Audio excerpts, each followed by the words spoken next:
আসসালামু আলাইকুম, welcome to my another video. So আজকের ভিডিও মূল টপিক হচ্ছে 2025 সালে সাইপ্রাস কি সেনজেনের অন্তর্ভুক্ত হবে। তো আপনি যদি আমার চ্যানেলে প্রথম হয়ে থাকেন অবশ্যই আমার চ্যানেলটি সাবস্ক্রাইব করে দিবেন। আর চলে যাচ্ছি মূল ভিডিওতে। তো মূল ভিডিও আলোচনা করার পূর্বে যে সেনজেনভুক্ত বা সেনজেন জিনিসটা কি। সেনজেন হচ্ছে ভিসা নীতি, অর্থাৎ আপনি যদি সেনজেন ইউরোপীয় ইউনিয়নভুক্ত কান্ট্রি হচ্ছে 44টি দেশ, এর মধ্যে হচ্ছে 2024 সালের পূর্বে সেনজেনের দেশ ছিল হচ্ছে 27টি, কিন্তু বর্তমানে সেনজেনভুক্ত দেশ হচ্ছে 29টি। 2024 সালে দুটি নতুন দেশ হয়েছে, সেটা হচ্ছে রোমানিয়া এবং হচ্ছে বুলগেরিয়া। তো এই পর্যন্ত 11টি দেশ সেনজেন হওয়ার জন্য 1995 সাল থেকে আবেদন করে আসে।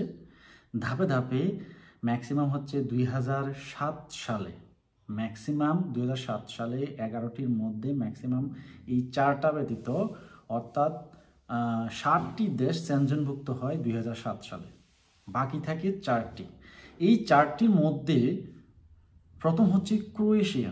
ক্রোয়েশিয়া সেনজেন হওয়ার জন্য আবেদন করেছিল 2012 সালে, সেটা সেনজেন হয় 2023 সালে।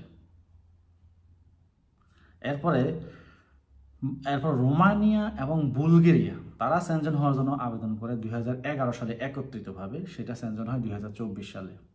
আর সর্বশেষ এই 11টি দেশের মধ্যে সবগুলা 10টি সেনজেন হয়ে গেছে। সর্বশেষ দেশ হচ্ছে সাইপ্রাস, যেটা 2022 সালের জুলাই মাসে তারা সেনজেন হওয়ার জন্য আবেদন করে। তাহলে সর্বশেষ আবেদনকৃত সেনজেন জোনে অথবা সেনজেন কান্ট্রিতে ঢোকার জন্য সর্বশেষ দেশ হচ্ছে সাইপ্রাস। বাকি সবগুলো দেশই কিন্তু কি সেনজেন হয়ে গেছে, যারা কি আবেদন করেছে সেনজেন হওয়ার জন্য। তো সাইপ্রাস সেনজেন হওয়ার জন্য 2022 সালের জুলাই মাসে আবেদন করে। ঠিক 2023 সালের জুলাই মাসে সিস অর্থাৎ সেনজেন ইনফরমেশন সিস্টেমে তারা প্রবেশ করে 2023 সালে। তো সেনজেন হওয়ার জন্য কিছু শর্ত থাকে যে এই নিয়ম পালন করতে হবে। তো যারা যারা এই নিয়ম পালন করে তারাই সেনজেনের অন্তর্ভুক্ত হয়। তো সাইপ্রাস সেনজেন হওয়ার জন্য কি কি নিয়ম পালন করতে হবে, সেটা হচ্ছে সীমান্ত নিয়ন্ত্রণ ও নিরাপত্তা। এখন দেখেন সাইপ্রাসটা হচ্ছে দুই ভাগে বিভক্ত, একটা হচ্ছে উত্তর সাইপ্রাস আর হচ্ছে দক্ষিণ সাইপ্রাস। কেউ নর্থ সাইপ্রাস বলে বা উত্তর সাইপ্রাস, আর হচ্ছে সাউথ সাইপ্রাস বা গ্রিস সাইপ্রাস বলে। তো সীমান্ত নিয়ন্ত্রণ, এখন এই দুইটা দেশের সীমান্তটা কিন্তু কি, যেহেতু আন্তর্জাতিকভাবে স্বীকৃত হচ্ছে সাউথ সাইপ্রাস আর উত্তর সাইপ্রাস, এইটা একটা সমস্যা কিন্তু এখন পর্যন্ত এটা চলে আসতেছে। এরপর হচ্ছে ভিসা নীতি। ভিসা নীতি হচ্ছে যে সেনজেন কান্ট্রিগুলার মূল হচ্ছে যে কয়েকটা নিয়মের মধ্যে আরেকটা নিয়ম হচ্ছে যে থার্ড কান্ট্রি থেকে লোক আনতে হবে, অর্থাৎ থার্ড কান্ট্রি থেকে এই ভিসা নীতিতে থাকতে হবে। থার্ড কান্ট্রি যেমন সাইপ্রাস কিন্তু থার্ড কান্ট্রি থেকে লোক আনতেছে আজকে কয়েক বছর, 3-4 বছর, কিন্তু এর আগে কিন্তু এই সুযোগ ছিল না, অনলি মাত্র ওপেন ছিল স্টুডেন্ট ভিসা। এখন বর্তমানে স্টুডেন্ট ভিসা এবং ওয়ার্ক ভিসা দুটোই চালু আছে। এরপর হচ্ছে যে সিস সেনজেন ইনফরমেশন সিস্টেমে প্রবেশ করা, যেটা অলরেডি তারা পূরণ করে ফেলছে, ভিসা নীতিও পূরণ করে ফেলছে, কিন্তু সীমান্ত নিয়ন্ত্রণ সেটা কিছুটা এখনো সমস্যা আছে এবং নিরাপত্তা। এরপর হচ্ছে পুলিশ ও আইন প্রয়োগকারী সংস্থার সহযোগিতা থাকতে হবে, সেটাও তারা আস্তে আস্তে এটা ফিল আপ করতেছে। এরপর হচ্ছে বিচারিক সমন্বয়, সেনজেন অর্থাৎ সেনজেনভুক্ত দেশগুলো বা যেগুলো ইউরোপীয় ইউনিয়নভুক্ত দেশগুলো, এগুলোর মধ্যে কোনো অপরাধী এক দেশ থেকে আরেক দেশে পালাই যাবে, সেটা সমন্বয় করতে হবে, সেটা তথ্য দিতে হবে।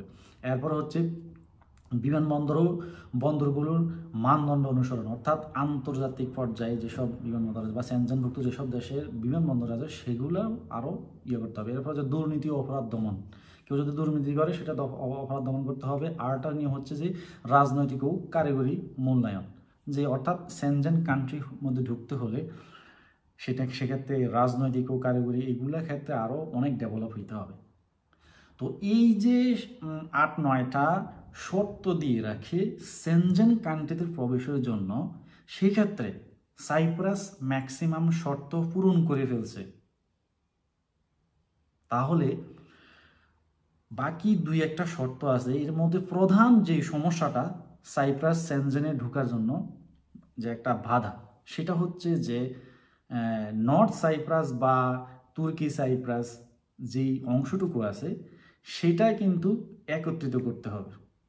এখন দেখেন এটা একটা দ্বীপ কান্ট্রি, 3 ভাগের 1 ভাগ হচ্ছে তুর্কি সাইপ্রাসের আন্ডারে, আর 2 ভাগ হচ্ছে সাউথ সাইপ্রাস বা গ্রিস সাইপ্রাসের আন্ডারে। তো এইটা যদি তারা সমস্যাটা সমাধান করতে পারে তাহলেই কিন্তু সাইপ্রাস সেনজেনের মধ্যে ঢুকতে পারবে। এখন সেটা কি 2025 সালের মধ্যে যদি তারা সমাধান করতে পারে তাহলে অবশ্যই তারা 2025 সালের মধ্যে সেনজেনের মধ্যে ঢুকতে পারবে। আর যদি সমস্যা সমাধান না করতে পারে তাহলে 2025 সালে পারবে না। এখন অনেক ভিডিও বা হ্যাঁ, এই বছর যে সাইপ্রাসের যে প্রেসিডেন্ট আছে ওনার লক্ষ্য হচ্ছে যে 2025 সালের মধ্যে সাইপ্রাস সেনজেন মধ্যে বা সেনজেন জোনে ঢুকবে।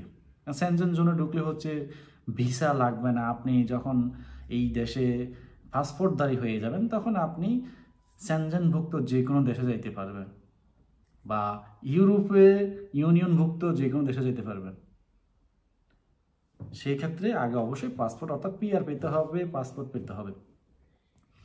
তো আজকের ভিডিও যে সার সংক্ষেপ আমি লাস্টে বলতে চাই যে সাইপ্রাস যে সুনির্দিষ্টভাবে এই বছরে যে সেনজেন হবে সেটা কিন্তু আসলে আদৌ এখনও বলা যাচ্ছে না। যদি তুর্কি সাইপ্রাস এবং সাউথ সাইপ্রাস এটার যদি তারা সমস্যাটা সমাধান করতে পারে তাহলে আশা করি এই বছর তারা, অর্থাৎ এই বছর না হলেও যখনই এটা সমাধান হয়ে যাবে তখনই তারা সেনজেনের মধ্যে চলে যাবে সাইপ্রাস। আর আজকের ভিডিওতে যারা দেখতেছেন সবাইকে অসংখ্য ধন্যবাদ। তবে আপনি যদি আমার চ্যানেলে প্রথম হয়ে থাকেন don't forget subscribe my channel. আর আমার ভিডিও আপনাদের কেমন লাগে সেটা অবশ্যই কমেন্ট করে জানাবেন। আর ইনফরমেটিভ ভিডিও দেওয়ার জন্যই আমি প্রতিনিয়ত চেষ্টা করি, হয়তো কিছুটা লেট হয়, আমারও কাজ থাকে, আমার অবসর সময়টাই আমি ভিডিও তৈরি করি, কারণ বিদেশে কেউ বসে থাকে না। সো কারো কোনো ইনফরমেশন বা তথ্য জানা থাকলে অবশ্যই কমেন্ট করবেন, আমি ফ্রি হয়ে কমেন্টের উত্তর দিয়ে দিব। তো সেই পর্যন্ত নেক্সট ভিডিও পর্যন্ত সবাই ভালো থাকবেন। আল্লাহ হাফেজ।